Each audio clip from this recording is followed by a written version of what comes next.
I like the idea of living in a world where the fictional and absurd barriers that for so long had been dividing people with different shade of skin or different genitals assembled in default roles or categories in our system are finally starting to collapse and erased by the new generations, which believes that what's between your legs and what's the shade of your skin doesn't make you a better or a worse person.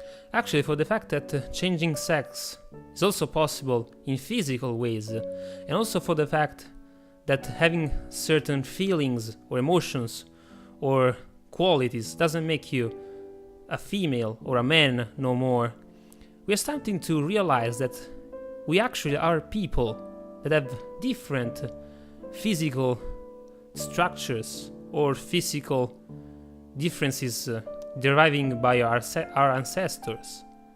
It's no longer a requirement to be normal people. We are just all the same, except for, of course, our physical attributes and all the traditions or social stereotypes that are related to them.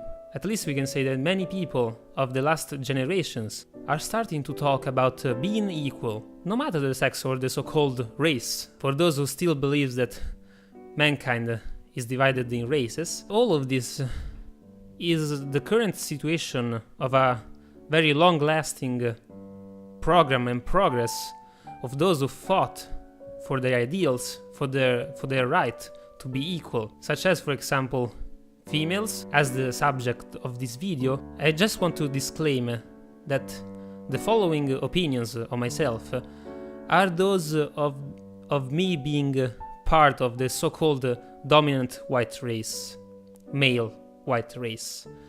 So, as far as I want to provide you an objective point of view, I cannot feel or know what the people I'm talking about felt or they actually feeling for what society and the people surrounding them impose on. So take this as my personal opinion, and I'll be very, very glad to hear your opinion and provide me with the actual important thoughts of the interested persons. In particular, today I want to talk about feminism, the fight for freedom of, in particular, the gentle gender, as we call it, had been felt very, very strong, particularly in these years, in which the differences are becoming thinner, very, very slowly, but also constantly, every day. And this also had an impact on the gaming industries.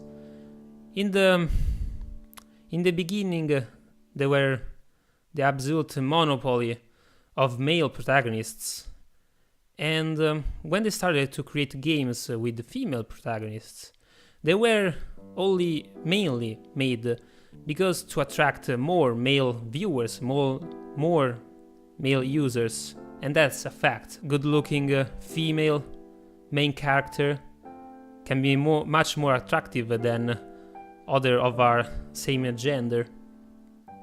And all of this, it was mainly in a commercial point of view, to be able to sell more units to an hungry and thirsty male audience. Through time, many girls now are starting to play video games, and so the industry has started to produce games in which the female character has more of a psychological depth. They are more stable on their own. They're not so much anymore a mere representation of the wet dreams of young boys. But now there are some strong female characters that imposed their presence in the gaming market, such as, for example, one of the first was Samus of the Metroid series, which at the end suddenly all the players realized that they were playing as a girl for all the time, such as Lara Croft, which is still a kind of sexualized character, has her own inner and distinctive qualities that makes her personality very, very strong nonetheless. And in more recent days, the girl for Portal, which I don't recall her name, had been inspiring more and more development studios to make games which are centered on a female character. And this is not only good just for the female gamers, but also for the male ones, as other than the fact that we are the same people, as I said before, also for the fact that sometimes you want to play a game in which you change your point of view. You want to see the world, or the virtual world in this case, with the other perspective and other eyes, with the so close yet so different human beings, such as girls, and in particular in the Steam system. And so Gabe Newell is using a new system in order for the users to find easily the games they like, the tag system.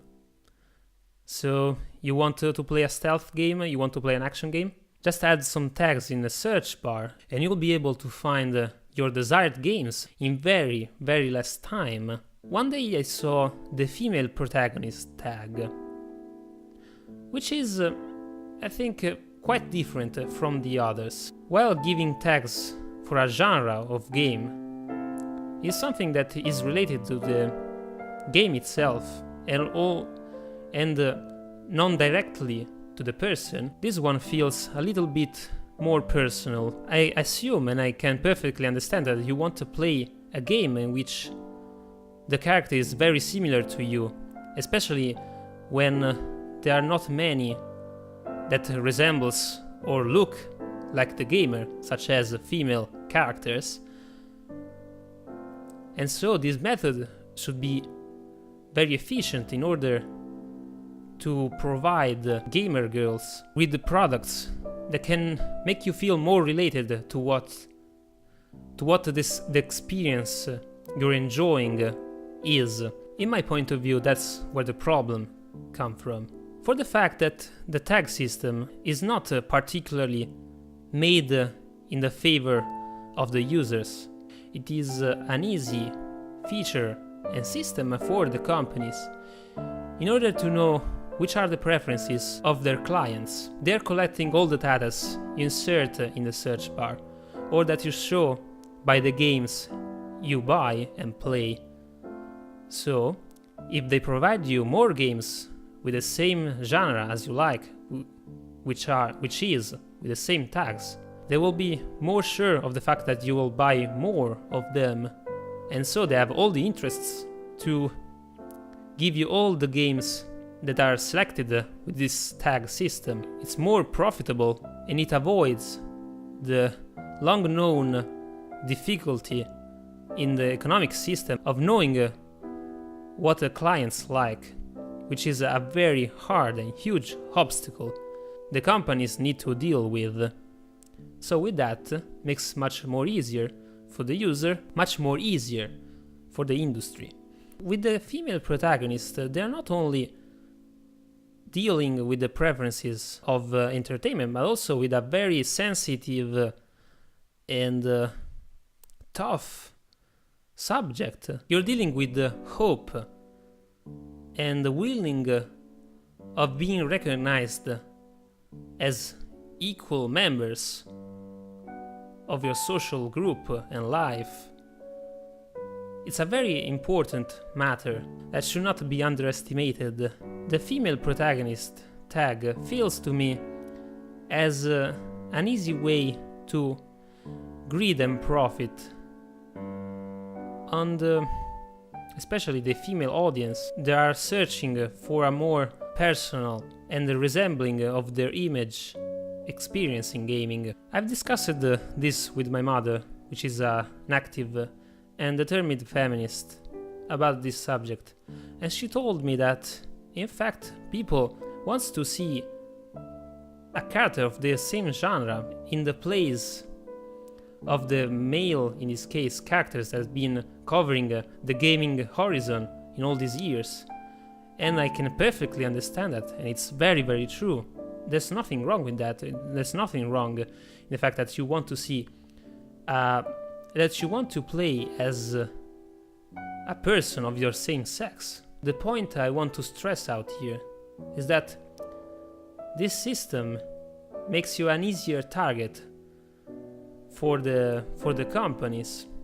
They will be more incentivized to press you and to make you buy games for the fact that they are more close to what you desire than many others. They are basically greeting on our human expectations and hopes and dreams, which they had been doing for a very long time, but I feel this feels a little more personal and more important than a simple preference. Every movement that professed independence and freedom for inferior considered parts of the society. There had always been parasites who followed this more than justified and necessary waves of changing, with only the intentions, though, to make money on that. The economic system will always find new ways to gain money, and exploiting independence and freedom is a very, very powerful instrument, which always be profitable. Think about all the revolutions and civil wars in our world. The weapon dealers and merchants will always greed on wars. Every time I see someone exhibiting and throwing at your face products that concern minorities, I feel like they're saying, "Look at me, we are featuring women and black people. You should watch this movie, cause we believe in equalism, and we neither are racist nor sexist." Isn't this a more subtle way to exploit them? This is the question I'm asking you. How do you feel about this? I would like to hear the opinions of the interested ones in the argument, in the subject I'm talking about. Not only, of course, especially the female audience and gamers that are out there, but also the male ones, as this is a topic that concerns also the male part of society, as we are part of a whole. And then again, I'm not saying that telling the things I say are nor true nor false. They are just opinions. And I'll be very glad to hear yours, and I'll be very glad to listen to people that will say that I'm wrong, that is not as I said.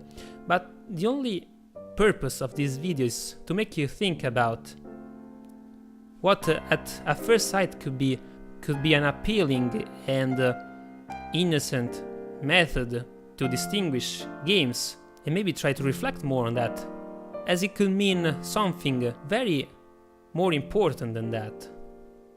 So, I thank you very much for the time you spent in watching this video. Hope you enjoyed, and remember, if you can't sleep, the clowns are gonna eat thee. Good night.